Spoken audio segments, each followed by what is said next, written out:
Kahapon meron tayong in-upload na video na kung saan na isang commotion na nangyari sa Senado. At ngayon meron tayong nakuha o nakahalap ng mga video na kung saan ay yun nga mga pangyayari sa loob mismo ng Senado, na kung saan ay sinasabi nila na merong arestuhing tao at walang itong binabanggit. At dahil dyan nakaantabay yung mga media doon sa labas at nag-aabang, kaya't medyo nagkaroon ng commotion na humantong din sa mga narinig nating putukan, na kalaunan ay lumabas dito si Senator Robin Padilla na hindi naman nagbigay ng pahayag at dire-diretso na itong umakyat sa isang floor na kung saan ay sinundan lamang ng isang camera. So meron tayo ditong video atin itong ipapakita dito, at kung ano nga ba ang kuha natin ito sa isang pangyayari na naganap kahapon doon mismo sa loob ng Senado. Ito yung video na kung saan ay makikita natin na may pinag-uupukan siya. At yun nga, lumabas din sa video na ito si Senator o si Senate President Cayetano, na kung saan ay nagsalita rin siya patungkol sa pangyayari sa loob ng Senate na ito. Maging ang kanyang kasama o kapatid na si Pia Cayetano ay nagsalita rin dito na kaugnay din dun sa nagaganap na yun. At hindi ko alam kung ano ang pinapaliwanag nila rito, pero parang ang dahilan nito nga yung nagkaroon nga ng commotion at putukan sa loob mismo ng Senado. So makikita natin yan, nagsasalita silang dalawa, nagpapaliwanag, at mukhang may mga nangyari kasi na parang hindi nila matukoy kung ano ang dahilan at bakit nagkaroon ng putukan sa loob mismo ng Senado na ito, na kung saan ay parang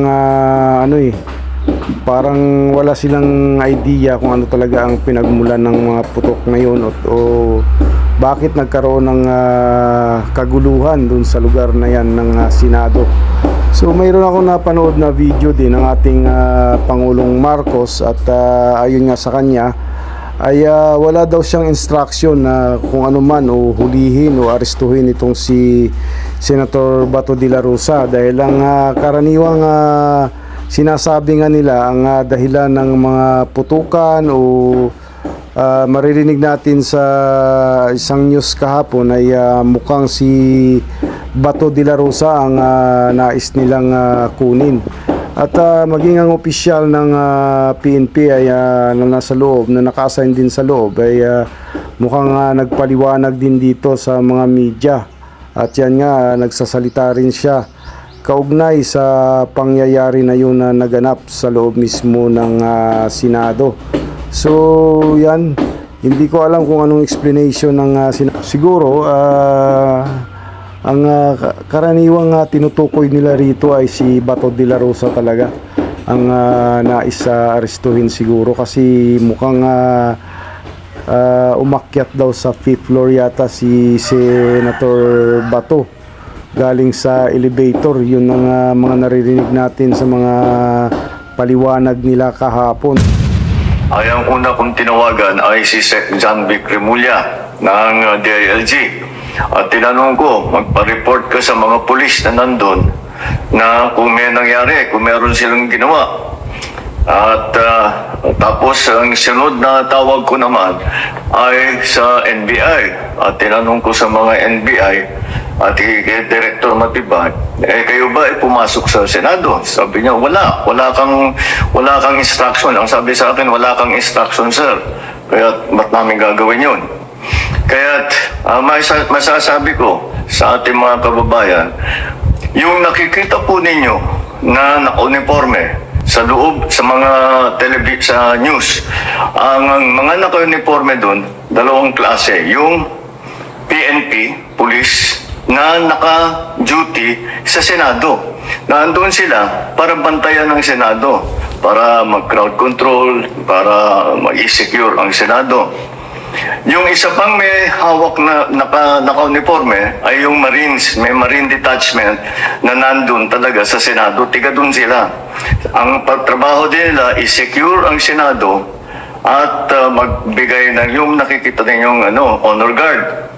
Yan lang ang sundalo o pulis na nasa loob, tiga doon ang nandun. Yung isa pang nakita ninyong grupo na kasibilyan at may hawak na mga mahaba, mga usayon, yun naman sa Sergeant at Arms ng Senado. So lahat ng nakikita ninyong naka-uniforme o naka-armado ay nandun, ay tiga doon. Nandun sila talaga, doon sila nagjo-duty. At isa pa ay nais kong maibida sa inyong lahat, wala pong instruction kahit na kanino na hulihin si Senator Bato. At ang nangyari, ang NBI ay sinabihan ko nung lumabas yung resolution ng Supreme Court, mga alas 4 yung kaninang hapon, ay sinabi ko, umalis na kayo dyan. Nag-comply naman sila. Kaya nung kausap ko si Director Matibag, sabi niya walang NBI doon, nandito lahat kami sa opisina. At ayun po, ay dahil kong mapaalam na sa lahat ng ating mga kababayan, itong pangyayari na ito, ay tayo maging kalma lang po. Nakausap ko na si Senate President Alan Cayetano at nag-agree kami. We agree that the thing to do now is to tell our people all to calm down and we will get to the bottom of this. Alamin natin kung sino ang gumawa nitong gulo na ito. Ito ba ay talagang nagka-inkwentro lang o ito ba ay may kasama sa mga distab o nagsusimula ng gulo? Kailangan po natin malaman yan. Kaya mag-iimbestiga sabay ang Senado at saka ang PNP tungkol dito. Masasabi ko lang at para hindi po mag-alala ang taong bayan, hindi po gobyerno ang gumawa nito. Walang pumasok na tigalabas na sundalo, na militar, na NBI sa Senado. Hindi po natin alam kung sino yun na sumubok na pumasok at saka dahil doon ay nagkaputukan. Aalamin po natin. At kinukuha po natin, kinukulikta natin ngayon lahat ng ebidensya na nandiyan. Maraming salamat po. Kalma lang po. Asahan ninyo yung gobyerno po ninyo. Hindi gagawin ito.